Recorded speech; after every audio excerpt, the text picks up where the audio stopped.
12 species had sent their representatives to judge one human woman. Ruth Okonkwo sat alone at a small table in the center of the Galactic Council's hearing chamber. The room curved upward like the inside of an egg, with seats rising in circles around her. Hundreds of alien eyes watched. Some had 3 eyes. Some had none. All of them wanted answers. She was 47 years old. Her hair had gone gray at the temples. Her hands rested flat on the table, calm and still. She looked like someone's grandmother, not a soldier. But the council had read the reports. Her name appeared in classified files from 17 different star systems. Incident after incident. World after world. Death followed this woman like a shadow. The Vashiri delegate spoke first. Shalyar was his name, and his body was made of living crystal that caught the light. When he moved, he chimed like wind through glass. Ruth Okonkwo of Earth, Shalyar said. Humanity wishes to join this council. They have chosen you as their representative. Before we grant this request, we must understand who you are. Ruth nodded. Ask your questions. We have reviewed your service record. It is extensive. I've been busy. A ripple of unease moved through the chamber. Several delegates shifted in their seats. The Grelix representative, a being that looked like a walking mushroom, actually retreated deeper into its chair. Shalyar continued. Your file contains redacted sections, sealed records, references to operations that officially never happened. We find this concerning. You should, Ruth said. Those operations were classified for good reasons. We are the Galactic Council. We have the authority to unseal any record. Then you already know what's in them. Shalyar paused. The crystal of his face shifted, forming new angles. This was how his species showed frustration. Very well, he said. Let us be direct. The Council wishes to know one thing above all else. In your career as a soldier, a peacekeeper, and a security consultant, how many sentient beings have you killed? The chamber went completely silent. Even the environmental systems seemed to hold their breath. Ruth looked at Shalyar. Then she looked around the room at all the watching faces. She wasn't stalling. She was thinking. Which planet? She asked. The silence became something else. Something heavier. Excuse me, Shalyar said. Which planet? Ruth repeated. I've worked on several. The numbers are different for each one. I want to give you an accurate answer, so I need to know which planet you're asking about. The Grelix delegate made a sound like air escaping from a balloon. 2 of the insectoid representatives began clicking to each other in their own language. A 4-armed being in the upper rows stood up and then sat back down, apparently uncertain whether to leave. The Shalyar's crystal body rang with a discordant note. You cannot simply provide a total? Ruth considered this. I could try, but it would take me a moment to add them up, and I might miss some. It's been a long career. This is precisely what concerns us, said another delegate. This was a Fellborn, an insectoid being with iridescent wings folded against her back. You speak of killing as if it were routine, as if the deaths of sentient beings were simply numbers to calculate. I don't think that at all, Ruth said quietly. I remember every single one. That's why I need to count. The Fellborn delegate fell silent. Shalyar leaned forward. The Council must understand the nature of humanity before we grant you a seat among us. Your species is young. You have been in space for less than 2 centuries. And yet, in that time, humans have become involved in conflicts across the galaxy. You fight. You kill. You seem drawn to violence in ways that other species are not. Some species eat their young, Ruth said. Some species enslave their own people. Some species burn their homeworlds to ash before they ever reach the stars. Violence isn't unique to humans, but humans are uniquely effective at it. Ruth didn't argue. There was nothing to argue. We need to understand, Shalyar said. Not just the numbers, but the reasons. Why does death follow you, Ruth Okonkwo? What drives a human to kill across so many worlds? Ruth was quiet for a long moment. When she spoke, her voice was tired but clear. I'll tell you everything. Every world. Every death. But you need to understand something first. She looked around the chamber, meeting eyes where she could find them. Humans don't kill because we enjoy it. We kill because we've decided that someone else deserves to live. The people I've killed were standing between innocent beings and survival. I chose the innocent. Every single time. Then explain, Shalyar said. Help us understand. Ruth nodded slowly. It started on Jurassic 4, a mining world. I was 40 years old, and I thought I'd seen the worst that the galaxy had to offer. She almost smiled, but it didn't reach her eyes. I was wrong. The chamber settled in to listen. Ruth began to speak about the first world where she had learned that sometimes the only way to save lives was to take them. The mining tunnels of Jurassic 4 ran deeper than any natural cave Ruth had ever seen. She arrived on a transport ship with 30 other security consultants. The Jurassic Mining Consortium had hired them to handle what they called a labor dispute. Ruth expected protests, maybe some sabotage, the usual problems that happened when workers got angry. What she found was something else entirely. The Felborn workers lived in the mines. They had no choice. The consortium had taken their travel documents. They worked 18-hour shifts. They slept in carved-out rooms with no ventilation. And they died. Every week, another accident, another cave-in, another explosion that could have been prevented if anyone had bothered to check the equipment. Ruth walked through the worker housing on her second day. She saw families crowded into spaces meant for one. She saw children with dust in their lungs, coughing up black phlegm. She saw eggs sitting in cold corners because there was no heat to keep them warm. A Felborn woman approached her. Her wings were damaged, scarred from an accident years ago. She could no longer fly. "You are the new security," the woman said. "You are here to keep us in line." "I'm here to assess the situation," Ruth said. "The situation is simple. We work. We die. The consortium profits." The woman's compound eyes reflected Ruth's face back at her, fractured into 1,000 pieces. "Will you help them kill us faster?" Ruth didn't answer. She spent the next week watching, learning, documenting. The consortium wasn't just negligent. They were deliberately cutting safety measures to increase production. When workers complained, they disappeared. The security teams weren't there to prevent crime. They were there to prevent rebellion. On her 8th day, Ruth requested a meeting with the site director. His name was Grell, and he was a Vastory, a species that looked like a cross between a lizard and a banker. He wore expensive clothes and never went into the mines. "The workers are being mistreated," Ruth said. "The death rate is unacceptable. The living conditions violate at least 12 galactic labor codes." Grell smiled with too many teeth. "Your contract is to provide security, not labor inspection. My contract says I protect consortium assets. Dead workers aren't productive workers. This is bad business." The Felborn breathed quickly. There are always more workers. Ruth felt something cold settle in her chest. She had heard words like this before. On Earth, in history books, in records of mines and plantations and factories where human beings had been treated as replaceable parts. "I'm recommending immediate safety improvements," she said. "Or I walk." Grell's smile disappeared. "You don't walk. Not until your contract is complete. Read the fine print, human. You belong to us for the next 6 months." Ruth read the contract again that night. Grell was right. The terms were designed to trap workers, including the security staff. She couldn't leave. And if she caused problems, she would be dealt with just like the Felborn. 2 weeks later, the workers organized a strike. They put down their tools and refused to work. It was peaceful. They simply stopped. They sang songs in their own language and held signs asking for basic dignity. The consortium's response was not peaceful. Grell brought in mercenaries. Not security consultants, but killers. 200 of them, armed with military weapons and clear orders. "Break the strike. By any means necessary." Ruth watched the mercenaries arrive from the entrance to Tunnel 7. The Felborn woman with the damaged wings stood beside her. "They will kill us," the woman said. "All of us. They will say we attacked first. They will say it was self-defense. And the galaxy will believe them because we are insects and they are the consortium." Ruth didn't speak for a long moment. Then she turned to face the woman. "What's your name?" "Skell." "Skell, I need you to get your people deeper into the mines. Take the children first.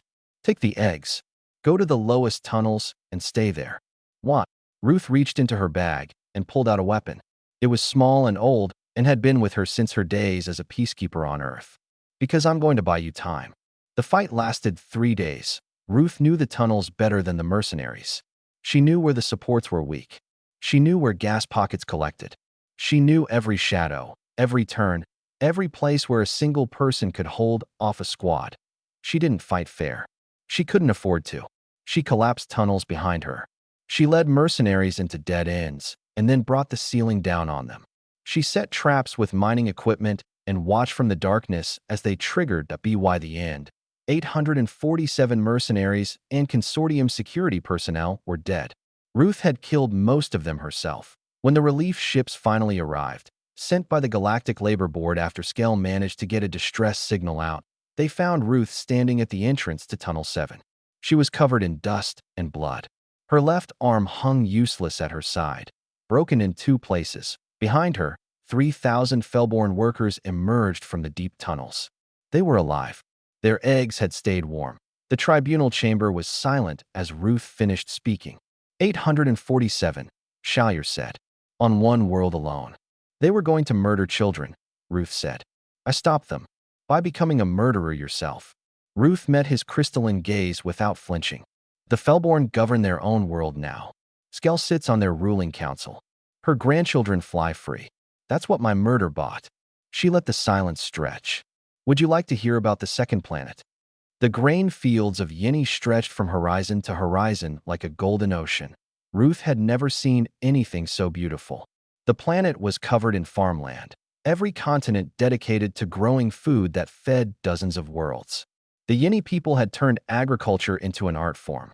Their crops could grow in almost any soil. Their harvests fed billions. But the Yini themselves were not warriors. They were small, gentle beings covered in soft brown fur. They had large dark eyes and long ears that folded back when they were frightened. Evolution had made them prey animals, and 10,000 years of civilization had not changed their basic nature.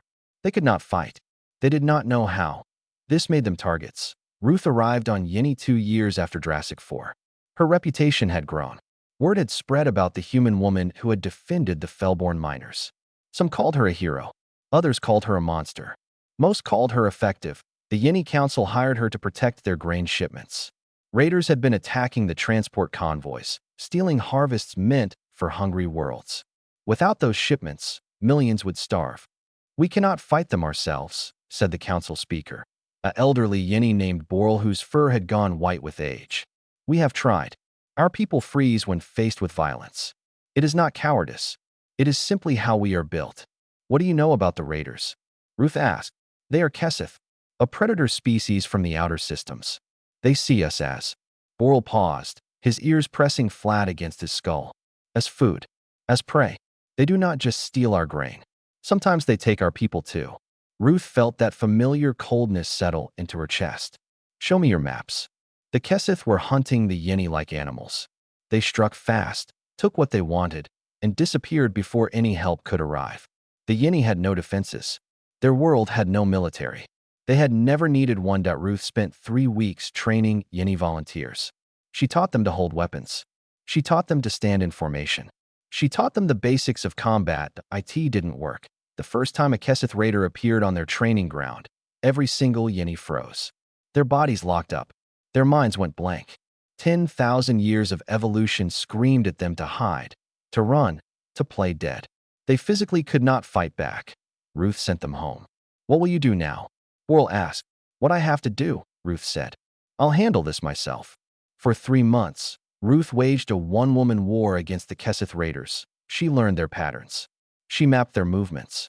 She discovered where they landed their ships and where they stored their stolen goods. And then, piece by piece, she took them apart. The Keseth were arrogant. They had never faced real resistance on Yini. They expected frightened prey animals, not a human with 30 years of combat experience and absolutely nothing left to lose. Ruth poisoned their water supplies. She sabotaged their ships. She set traps in the grain fields, hidden among the golden stalks, waiting for her prey. Because that was the truth the Keseth never understood. On Earth, humans had been prey once too. Small and weak, hunted by predators with sharper teeth and faster legs. But humans had learned something that the Keseth never had. Prey can become the hunter. Ruth killed them in the darkness. She killed them in their sleep. She killed them one by one, leaving bodies for the others to find. She wanted them afraid. She wanted them to understand what it felt like to be hunted. By the end of the 2nd month, the Keseth were sending distress signals. They begged for reinforcements. They described a demon in the grain fields, a ghost that struck without warning and vanished without a trace. Ruth intercepted those signals. She let the reinforcements come. Then she killed them. 2,412 Keseth died on Yini. Some in combat, some in traps. Some simply vanished into the fields and were never seen again. When the raiding season ended, no more Kesseth came. Word had spread through their fleet. Yenny was not worth the cost. The grain was plentiful, but the human who guarded it was more predator than they would ever be. The Yenny people did not celebrate. They held a ceremony for Ruth, quiet and somber. Boral spoke words in their ancient language. Other Yenny brought flowers and food and small handmade gifts. "We do not glorify violence," Boral said afterward. "We cannot. It goes against everything we are. But we recognize sacrifice. We understand that you have done something terrible so that we would not have to. Do you hate me for it?" Ruth asked. Boral was quiet for a long moment. "We are grateful, and we are sad. Both things are true." The Yenny gave Ruth a title in their language. It translated roughly to the guardian who walks among grain. It was not a celebration of her kills. It was an acknowledgement of her burden. Ruth carried that title with her when she left Yenny. She added it to the weight she already bore in the tribunal chamber. Shalyer's crystal form flickered with complex colors. "You speak of the Yenny with affection," he observed. "They're good people," Ruth said. "They deserve to be protected." And the Kesseth? What did they deserve? They got exactly what they deserved. 412 predators who thought the galaxy owed them prey. The galaxy disagreed. A Kesseth delegate in the upper rows made a sound of displeasure. Ruth looked directly at them. "Your people still avoid Yenny space," she said. "I consider that a success." The Kesseth delegate said nothing. Shalyer pressed forward. "2 worlds now. Over 1,200 dead by your hand. The tribunal grows concerned about where this story leads." Ruth nodded slowly. "So do I. Because the next world is Station Blackpoint. And that one still gives me nightmares." Station Blackpoint hung in the void between 3 dying star systems. It was not a beautiful place. It was functional, massive, and crowded with desperate people. Refugees from a regional war had flooded its corridors. Millions of beings from a dozen species lived in temporary shelters, waiting for somewhere else to go. Ruth was there as a humanitarian coordinator. After Yenny, she had wanted something different, something that did not involve killing. She organized food distribution. She settled disputes between refugee groups. She helped frightened families find safe places to sleep. For 8 months, she did not fire a single weapon. She began to think that maybe the violence was behind her. Then the plague ship arrived. It came out of transit space without warning, broadcasting distress signals on every frequency. The ship was called the Wandering Hope, and it carried 3,000 refugees from a world called Sellis Prime. They were dying. Some new disease had swept through the ship. People collapsed in the corridors. They bled from their eyes and mouths. Their skin turned gray and peeled away from their bodies. The ship's medical staff had died first. No one was left who knew how to help. Station Blackpoint's AI calculated the threat. If the Wandering Hope docked, the disease would spread. The station held 4 million refugees. A 94% mortality rate would mean nearly 4 million dead. The station council voted to destroy the ship. Ruth sat in the council chamber and listened to them discuss it. They spoke calmly about acceptable losses. They debated the mathematics of death. They decided that 3,000 people on the ship were worth less than 4 million on the station. "There has to be another way," Ruth said. "There is not," said the council chair, a tall Valori with gray skin and cold eyes. "The ship must be destroyed before it can dock. This is simple calculus. Let me board it first. Let me see if there are survivors. Let me try to help."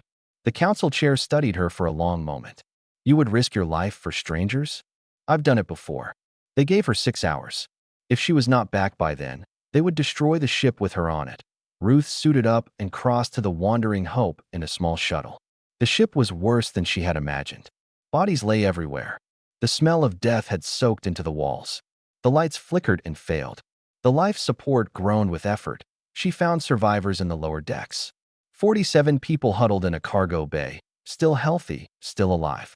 They had sealed themselves away from the rest of the ship when the plague began. Among them was a young Silesian woman named Dree. She grabbed Ruth's arm with trembling fingers. "It's not a plague," Dree whispered. "It was put here. On purpose. We found the device. We found the records. Someone made this disease. Someone is testing it on refugees." Ruth felt the cold settle into her chest again. "Show me." The evidence was damning. A hidden device, tucked into the ship's water recycling system. Data files showing the disease's origin, its development, its deployment. Names of researchers. Coordinates of a hidden laboratory. A conspiracy that reached into the highest levels of galactic government. Someone was developing biological weapons. They were testing them on refugees because refugees were disposable. No one would investigate their deaths too closely. Ruth copied everything to a data chip. She helped the survivors suit up in emergency gear. She led them toward the shuttle bay. They didn't make it. Quarantine enforcement teams were waiting. Not station security, but something else. Professional killers in unmarked armor. They had orders to ensure no one left the wandering hope alive. Ruth realized the truth instantly. The council had not sent them. Someone else had. Someone who knew about the evidence and could not let it escape. The fight through the ship was brutal. Ruth was outnumbered 20-1. She had 47 civilians to protect and only one working weapon. The enforcement teams had military training and orders to kill everyone. She fought through corridors slick with blood. She fought past bodies she had stepped over just an hour before. She killed the first team, took their weapons, and kept moving. Dree stayed close behind her, clutching the data chip like a lifeline. "Why are you doing this?" Dree asked as Ruth checked a corner for hostiles. "Because someone has to. You could leave us. You could save yourself." Ruth turned and looked at the young woman. "The evidence you're holding could save billions of lives. It could expose the people responsible for this horror. Your survival matters more than mine." She killed 156 enforcement personnel on that ship. She killed a council operative who tried to destroy the data chip. She carried wounded survivors on her back through sections with no gravity. She refused to stop even when her own suit was breached, and she could feel the recycled air of the dying ship entering her lungs. By the time she reached the shuttle, she had 14 survivors left. 47 had started. 33 had died in the corridors. The evidence made it back to Station Blackpoint. Ruth made sure it reached people who could not be bought. The conspiracy unraveled. The researchers were arrested. The laboratory was destroyed. Billions of lives were saved. The plague never spread beyond that single ship. Ruth spent 2 weeks in medical quarantine, waiting to see if she would develop symptoms. She didn't. The disease, it turned out, had been designed to kill non-humans. Humans were immune. She never slept well again after Blackpoint. In the tribunal chamber, Ruth's voice had grown quieter. 156 on the ship, she said.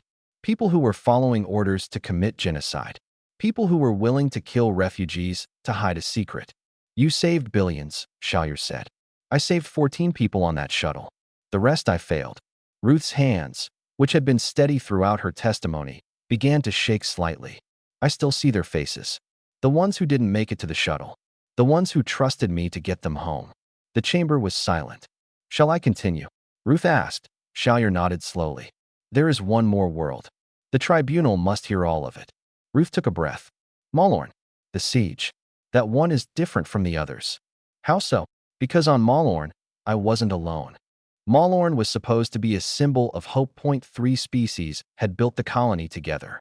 Grish, Telluri, and humans lived side by side in the valley between 2 mountain ranges. They shared resources. They raised their children together. They proved that different beings could build something beautiful instead of destroying each other." Ruth came to Malorn to visit an old friend. A Grish woman named Pala who had served with her during the peacekeeping years on Earth. Pala had retired to Malorn to raise her daughter. She wanted Ruth to meet the child. Ruth arrived 3 days before the siege began. The inheritors came in ships that blotted out the sun. They were a coalition of species who believed in genetic purity. No mixing, no cooperation. Each species should stay separate, and mixed colonies were an abomination that needed to be cleansed. They surrounded Malorn with 50,000 soldiers. They broadcast their demands across every frequency. Separate. Divide into your species groups. Abandon the colony. Or die. The colonists refused. Ruth watched the broadcast with Pala in her small home at the edge of the settlement. Pala's daughter, a young Grish named Scylla, played with blocks on the floor, too young to understand what was happening. "We cannot fight them," Pala said. "We are farmers and teachers. We have no army." "Then we make one," Ruth said. The siege of Malorn lasted 73 days. Ruth did not fight alone this time. She trained colonists. She organized defenses. She taught botanists how to identify weak points in enemy armor. She showed engineers how to build barricades from farming equipment. She helped a children's teacher named Orin learn to shoot. Orin was Telluri, a species that looked like slender blue humanoids with 4 arms. He had never held a weapon before the siege. By the end, he was the best sniper on the western wall. "I hate this," Orin said one night, cleaning his rifle in the darkness. "I became a teacher because I wanted to build things. Now I take lives." "You're protecting your students," Ruth said. "Is that enough to justify what we've become?" Ruth didn't have an answer. She had stopped trying to justify anything years ago. She simply did what needed to be done and carried the weight afterward. The inheritors attacked in waves. They expected easy victory. Instead, they found walls that didn't fall. They found defenders who fought for their families, their homes, their right to exist together. Ruth was everywhere. She ran from wall to wall, plugging gaps in the defenses, dragging wounded colonists to safety, shooting down enemies who came too close. She didn't sleep for the last 4 days. She couldn't. Every time she closed her eyes, she heard the sounds of battle. Palla fought beside her. The old Grish soldier had not lost her skills. She defended the eastern gate with a ferocity that surprised even Ruth. "For Scylla," Palla said when Ruth asked what drove her. "For every child on this colony. They deserve to grow up in the world we built." On the 68th day, the inheritors breached the northern wall. Ruth led the counterattack personally. She fought through streets she had walked peacefully just 2 months before. She killed in gardens where children had played. She defended doorways where families huddled, praying for survival. 2,341 inheritors died on Malorn. Ruth killed most of them. Orin and Palla and the other defenders killed the rest. On the 73rd day, relief forces finally broke through the blockade. Galactic Council ships descended on Malorn. The remaining inheritors fled rather than face prosecution. Ruth was still standing on the northern wall when the rescue ships landed. Her hands were burned from weapons that had overheated. Her armor was cracked and dented. She had taken 3 bullets that her medical implants were struggling to heal. She was singing a Grish lullaby that Palla had taught her, a song for frightened children who couldn't sleep. Ruth sang it to herself because she had nothing else left. Palla found her there, still singing, still standing guard even though the enemy was gone. "It's over," Palla said. "Ruth, it's over. We won." Ruth stopped singing. She looked at her old friend with eyes that had seen too much. "Did we?" Palla held up her daughter. Little Scylla, untouched by the violence, reached out toward Ruth with curious fingers. "She's alive," Palla said. "They all are. Every child in this colony is alive because of what you did." Ruth looked at the child. Then she looked at the bodies on the ground below the wall. Then she looked at her burned, bloody hands. "I need to sit down," she said. She collapsed. Palla caught her before she hit the ground. In the tribunal chamber, a delegate in the upper rows stood. It was a young Grish woman with distinctive markings on her face. She had been silent throughout the testimony. "I was there," she said. "I was on Malorn." The chamber stirred with surprise. Shalyar turned to face the new speaker. "You have something to add to this testimony." "I was the child," the young woman said. "I was Scylla. Palla was my mother." She looked directly at Ruth. "My mother told me about you every day until she died. She said you were the reason I got to grow up." Ruth's expression didn't change, but something flickered behind her eyes. "Your mother was a better soldier than me," Ruth said quietly. "My mother said you sang to her when the walls were falling. She said you carried wounded colonists while you were bleeding yourself. She said you never stopped, not once, not for 73 days. Scylla walked down from her seat. The chamber watched in silence as she approached Ruth's table. "I requested this tribunal," Scylla said, "not to condemn you, to thank you, and to tell the council what humans really are." She turned to face the assembled delegates. "This woman killed to protect us. Every death she caused bought someone else a chance to live. That is not violence. That is love." The tribunal chamber was silent for a long time after Scylla finished speaking. Ruth sat at her small table, hands folded, face unreadable. She had told her story across 4 worlds and countless deaths. Now there was nothing left to say. Shalyar's crystal form shifted through colors that had no names in human languages. When he finally spoke, his voice resonated through the chamber like a bell. "We have heard testimonies spanning 8 years. We have learned of 4 worlds touched by violence. We have counted the dead. He paused. 4,356 sentient beings killed by one human woman. Ruth nodded. She didn't flinch from the number. We asked you how many you killed because we feared humanity, Shalier continued. Your species is young. You have been among the stars for barely 2 centuries. And yet you have shown a capacity for violence that disturbs older civilizations. I understand, Ruth said. No, I do not think you do. Shalier rose from his seat. We were wrong. Your violence is not what makes humanity dangerous. Your conviction is. The chamber stirred. Delegates exchanged glances across species barriers. The Galactic Council has watched humanity for generations, Shalier said. We have seen you fight wars among yourselves. We have seen you spread across the stars with remarkable speed. We have seen you adapt to environments that would kill other species. But we did not understand why until today. He turned to face the full assembly. Humans do not kill because they enjoy it. They kill because they have decided that someone else deserves to live. They look at the universe, see suffering, and choose to end it. Not through diplomacy, not through patience. Through action, immediate and terrible. Shalier's crystalline body chimed with something that might have been respect. Ruth Okonkwo killed 4,000 beings. But she did not kill for power or wealth or territory. She killed slavers on Jurassic 4. She killed predators on Yeni. She killed conspirators on Station Blackpoint. She killed fanatics on Malorn. In every case, she chose to bear the weight of violence so that others would not have to. He turned back to Ruth. The tribunal has reached a decision. The chamber held its breath.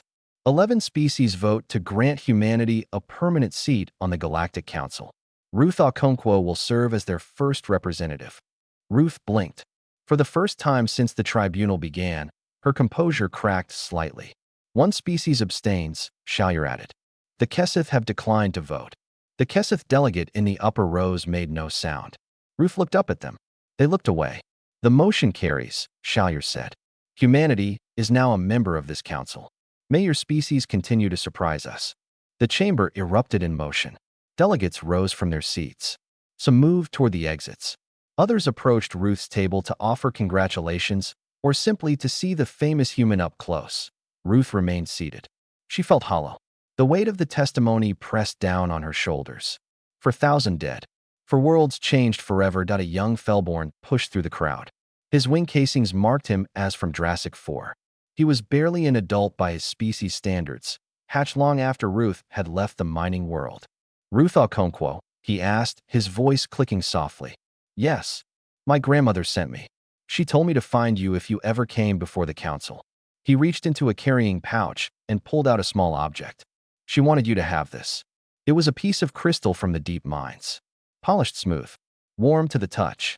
She said you carried her eggs through a firefight, the young Fellborn said. 3 kilometers, through enemy territory, because you knew they would die if they got cold. Ruth looked at the crystal. Memory flooded back. The tunnels of Jurassic 4. The sound of weapons fire. A Fellborn woman with damaged wings, pressing her eggs into Ruth's hands because she was too wounded to run. I remember, Ruth said softly. They hatched beautifully. The young Fellborn bowed in his species' gesture of deepest respect. Grandmother wanted to give you something else. A name in our language. He spoke a word that sounded like breaking glass and rainfall. It means the one who counts bodies so that others don't have to. She said you would understand. Ruth closed her eyes. She understood perfectly. After the young Fellborn left, Scylla approached again. The young Grish delegate sat down across from Ruth. What happens now? Scylla asked. Now I serve on the council. I represent humanity. I try to prevent the situations that require people like me. And if you cannot prevent them? Ruth looked at her burned hands. The scars had never fully healed. She didn't want them to. Then I do what I've always done. I carry the weight. I count the bodies. I make sure that the people who deserve to live get the chance to do so. Scylla nodded slowly. My mother said something about you once. She said that humans are the only species she ever met who feel guilty about violence even when it's justified. She said that's what makes you different. You never stop feeling it. She was right. Is it heavy? Carrying all those deaths? Ruth was quiet for a moment. When she spoke, her voice was barely above a whisper. Every single day, but I'd rather carry it than let someone else have to. She stood up from the table. The tribunal was over. Her new duties were just beginning. As she walked toward the chamber's exit, She passed Shalier. The crystalline delegate inclined his body in a gesture of acknowledgement. The council asked how many you killed, he said. But that was the wrong question. What was the right question? How many you saved? The answer is the same. Which planet? But those numbers are much higher. Ruth paused at the doorway. She looked back at the chamber where her past had been laid bare for all to see. I hope so, she said. I really hope so. She walked out into the light. The galaxy awaited, full of suffering and injustice and beings who needed protection. Ruth Okonkwo had killed for 4 worlds. She would do it again if necessary. That was what humans did. They carried the weight so that others could walk free, and they never stopped counting.